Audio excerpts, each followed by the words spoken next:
Hello, I am Bryce Milan. Opulent Philanthropy is a non-profit organization dedicated to serving the needs of the Lake Village, Indiana community. We are providing food and shelter to those in need during the tornado that struck Indiana. Indiana Disaster Relief Fund. We have provided shelter and over 250,000 meals during these disasters. Every contribution, big or small, will bring much-needed assistance to families struggling in the aftermath of this disaster. Here's how your donation can help. $25 can provide much-needed water to families. $100 can provide a care package with essential supplies for families in need.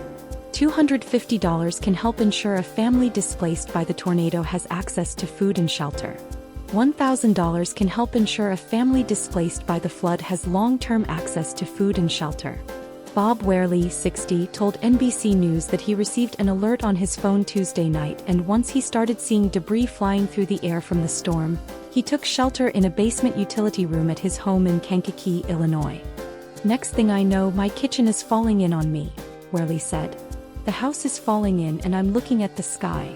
To make a difference, you can visit our site at www.opulentusa.org/Indiana. Thank you.